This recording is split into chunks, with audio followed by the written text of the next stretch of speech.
Assalamualaikum warahmatullahi wabarakatuh. Bismillah walhamdulillah wassalatu wassalamu ala rasulillah Sayyidina wa maulana Muhammad ibn Abdillah wa ala alihi wa sahbihi wa mawalah. La hawla wa la quwwata illa billah, amma ba'du. Qala Allah ta'ala fil Qur'anil Karim, a'udzu billahi minasy syaithanir rajim. Bismillahirrahmanirrahim.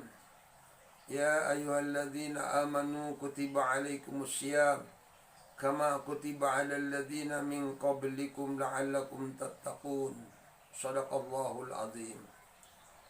Saudara-saudara kaum muslimin wal muslimat, jamaah Masjid Jami' Ar-Rahman rahimakumullah, bersyukur kehadirat Allah Subhanahu wa taala yang telah berikan nikmat yang tak terhingga.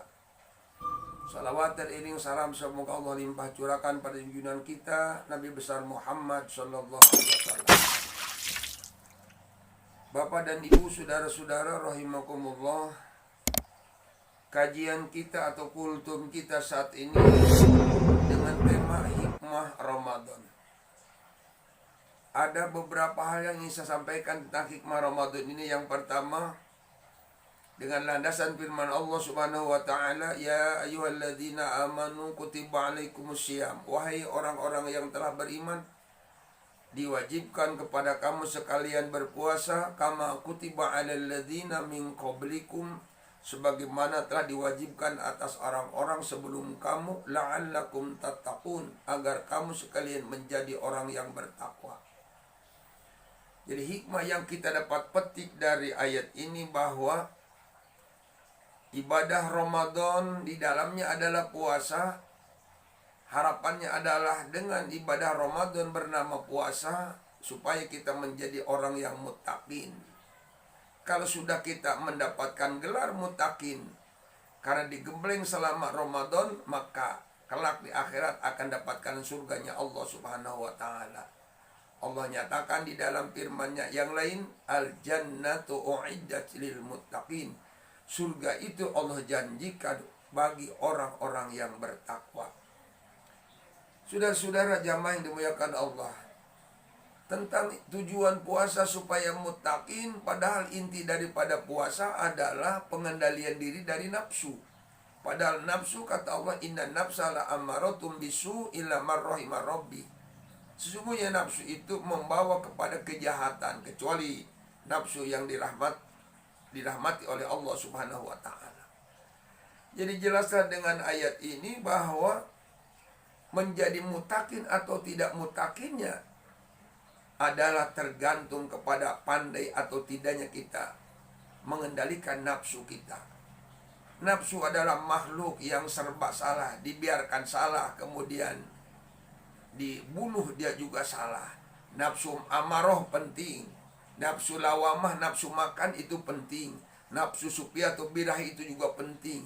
Tapi tentunya kita tempatkan nafsu tersebut pada tempatnya. Mudah-mudahan dengan ibadah puasa di Ramadan tahun ini kita mampu mengendalikan hawa nafsu kita, sehingga dengan terkendali nafsu jadilah kita orang muttaqin dan kelak akan dapatkan imbalan surganya Allah Subhanahu wa taala. Kemudian yang kedua, hikmah yang dapat kita petik adalah dengan adanya Ramadan dosa-dosa kita terampuni. Sebagaimana baginda Rasul menyatakan, man shoma ramadana imanan wahtisaban ghufira lahu ma taqaddama min dzambi. Barang siapa yang berpuasa Ramadan karena iman kepada Allah dan mengharapkan pahala semata-mata karena Allah, maka Allah akan ampunkan dosanya yang telah lewat. Begitu juga dalam sabdanya yang lain, man qoma ramadana imanan wahtisaban ghufira lahu ma taqaddama min dzambi.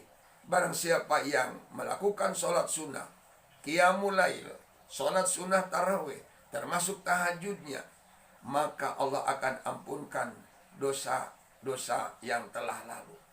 Jadi gandungan dua ibadah ini yang jatuhnya di bulan Ramadan menjadi jaminan untuk diampunkannya dosa kita oleh Allah Subhanahu wa taala. Oleh karenanya kesempatan Ramadan tahun ini di suasana yang mencekam ini, dua permasalahan yang perlu menjadi perhatian kita semua. Pertama, tentang ibadah puasa. Ikuti sesuai dengan tuntunan dan aturan Allah, aturan Rasulullah Shallallahu Alaihi Wasallam. Jangan sampai hanya puasa, haus dan lapar saja. Baginda Rasul menyatakan, "Kamin soimin laisa lahu min siyamih ilal ju' wal atas." Berapa banyak orang yang berpuasa tidak dapat apa-apa kecuali haus dan lapar saja. Mudah-mudahan puasa kita, ibadah tarawih kita atau qiyamul lail kita adalah menjadi penyebab dosa kita terampuni oleh Allah Subhanahu wa taala. Kemudian yang ketiga, hikmah yang dapat kita petik adalah kebaikan-kebaikan dan ketaatan-ketaatan di bulan Ramadan adalah terkumpulkan atau dilipat gandakan. Sebagaimana Rasul nyatakan dalam sabdanya, "Lau ta'lamu ummati ma fi Ramadan." Andai kata tahu umatku apa yang terkandung di dalam Ramadan, hikmah yang terkandung dalam bulan Ramadan, la tamannau an takuna sanatu kulluha Ramadan. Maka niscaya mereka akan mengharapkan selama 1 tahun itu tidak ada bulan lain kecuali seluruhnya ada Ramadan. Kenapa demikian? Li'annal hasanah bihi mujtami'atun. Karena sesungguhnya di dalam bulan Ramadan kebaikan-kebaikan itu yaitu terkumpul. Pekerjaan kecil pun, tadi sunnah pun dapatkan nilai pahala wajib yang wajib dilipat gandakan. Itu khusus di bulan Ramadan. Wa ta'atu makbulatun, ketaatannya makbul.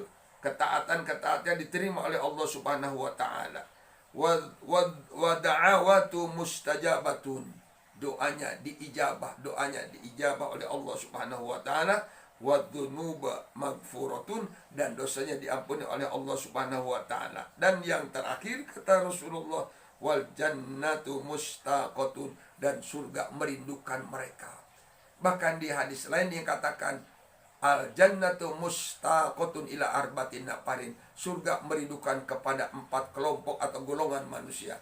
Pertama, talil Quran. Orang yang di bulan Ramadan suka baca Quran, itu dirindukan surganya Allah Subhanahu wa taala. Yang kedua, wahafidhil lisan, orang yang pandai menjaga lidahnya. Kemudian yang ketiga, wa mut'imil ji'an, orang yang suka memberi makan kepada orang yang lapar, artinya suka sedekah. Kemudian yang keempat adalah washaimina fi syahri Ramadan, dan orang yang berpuasa di bulan Ramadan. Kemudian yang terakhir, saudara-saudara, hikmah yang dapat kita petik dari Ramadan tahun ini adalah di bulan Ramadan turunnya Al-Quran. Di mana turunnya Al-Quran? Ada yang kita sebut dengan Lailatul Qadar, ada yang disebut Nuzulul Quran. Lailatul Qadar adalah turunnya Al-Quran dari Lauhil Mahfuz ke langit dunia secara utuh, yaitu 30 juz. Nah ini apabila kita beribadah bertepatan dengan Lailatul Qadar, maka kata Allah Subhanahu wa taala, Lailatul Qadri khairum min alfi syahr. Lailatul Qadar, apabila kita beribadah bertepatan dengan itu, maka sama punya nilai ibadah bagikan 1000 bulan. Kemudian setelah itu ada juga yang dinamakan Nuzulul Quran, turunnya Al-Quran, yaitu surat Al-Alaq 5 ayat tersebut. Ini menandakan bahwa pertama tadi dengan turun Quran, kalau ibadah kita sampai 1000 bulan, berarti kita umur kurang lebih 80 tahun pada satu kali Lailatul Qadar saja. Kemudian hikmah yang besar sekali adalah dengan adanya Quran. Quran sebagai media untuk berkomunikasi dengan Allah Subhanahu wa taala. Orang yang suka baca Quran, Allah Rasul janjikan, Iqra'ul Quran, bacalah oleh kalian Al-Quran, fa innahu maqsudul Al-Quran ya'ti yaumal qiyamah syafi'an li ashabi. Kelak akan datang di hari kiamat memberikan syafaat kepada orang yang suka membacanya. Saudara-saudara jamaah rahimakumullah, mudah-mudahan Ramadan tahun ini walaupun suasana yang mencekam begini, kita mampu untuk selalu membaca Al-Quran, banyak infak dan sedekah, dan mudah-mudahan pula lah kita termasuk orang yang mendapatkan gelar muttaqin yang akan mendapatkan surganya Allah Subhanahu wa taala. Demikian, mohon maaf kurang lebihnya. Wassalamualaikum warahmatullahi wabarakatuh.